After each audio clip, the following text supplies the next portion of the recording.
വിനിത, ഈ കഴിഞ്ഞ ദിവസങ്ങളടക്കം ഫ്ലാഗ് മീറ്റിംഗിൽ പങ്കെടുക്കുന്നില്ല പാകിസ്ഥാൻ, മുഖം തരുന്നില്ല. ഇനി ഏതു തരത്തിലുള്ള ഒരു ചർച്ച അല്ലെങ്കിൽ എങ്ങനെയാണ് അദ്ദേഹത്തെ മടക്കിക്കൊണ്ടുവരാൻ ഇന്ത്യ ആലോചിക്കുന്നത്?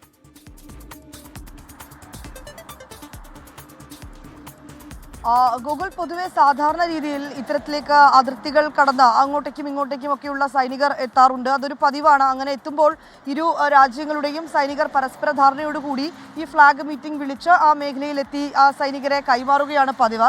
പക്ഷേ നിലവിലെ സാഹചര്യത്തിൽ ഇന്ത്യക്ക് പാകിസ്ഥാനുമായുള്ളൊരു ബന്ധം അതിങ്ങനെ കൂടുതൽ വഷളായിക്കൊണ്ടിരിക്കുന്ന ഒരു പശ്ചാത്തലമാണ് നിലവിലുള്ളത്.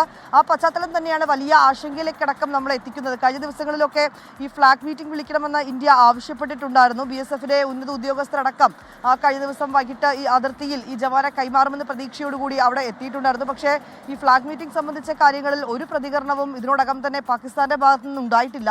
മാത്രമല്ല, ഈ ഫ്ലാഗ് മീറ്റിംഗ് വിളിച്ചതിന് ശേഷം ആ മേഖലയിൽ പാകിസ്ഥാനെ പ്രതിനിധീകരിച്ച് ആരും എത്തിയിട്ടും ഇല്ല എന്നാണ് അറിയാൻ കഴിയുന്നത്. ഏതാണെങ്കിലും BSF ഉന്നത അധികൃതരുമായി ബന്ധപ്പെട്ടിട്ടുണ്ട്. ഈ PK സിംഗിനെ എത്രയും വേഗം തിരികെ സുരക്ഷിതമായി എത്തിക്കണമെന്ന് ആവശ്യപ്പെട്ടുകൊണ്ടുള്ള നടപടിക്രമങ്ങൾ പുരോഗമിക്കുന്നുവെന്നാണ് അറിയാൻ കഴിയുന്നത്.